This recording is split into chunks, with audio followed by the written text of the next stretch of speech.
For the next 4 years, Elon's probably going to get every chance and every dollar it takes to try to make Starship work. 4 years seems like a long time, but will it be time enough? An important characteristic of the Starship project is a set of interlocking requirements. If one requirement can't be met, neither can many of the others. This makes the development of Starship an exceptionally brittle project. One reason I cover the Starship project is because of the sharp contrast between it and the nature of most software development projects, where interlocking requirements are relatively few. This contrast highlights the difference between agile project management, which is appropriate for most software development projects, and the systems analysis style of project management that was developed for large, complex projects like nuclear-powered submarines, the Apollo space program, and so on. Agile is needed for software development because the characteristics of software development don't make traditional project management work very well. On the other hand, if you've got a rocket with a lot of dependencies between requirements, you typically need to use techniques like critical path analysis that simply aren't part of a lightweight, iterative, agile approach. Critical path analysis tells you the total duration to satisfy a chain of requirements that must be met. You can tell that you're watching a space enthusiast's video if they don't follow the thread of consequences of one shortfall in meeting specifications to other parameters of the Starship system.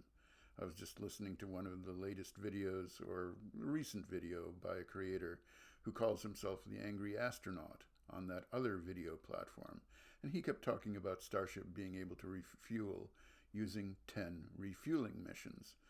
But of course that can't happen until Starship lifts the full 100 or 150-ton payload it was originally supposed to be capable of.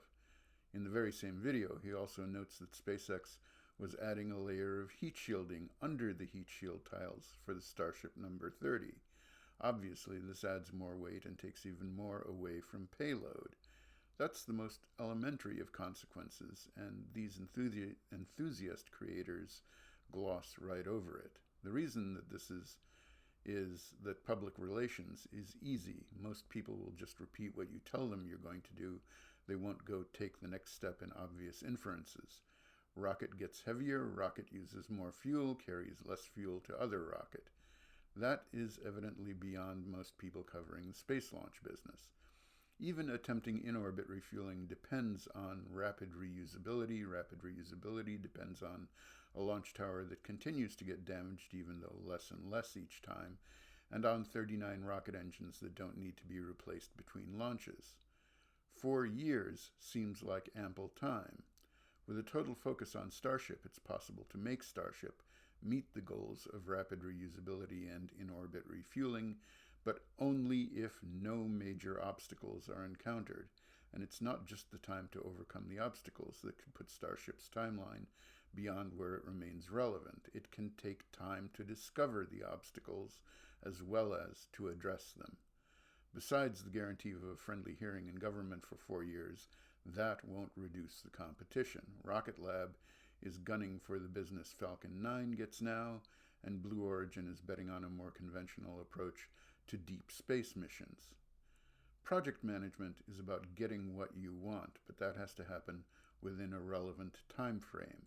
Slipping out beyond where a product remains relevant is just as fatal to that product as a technical failure.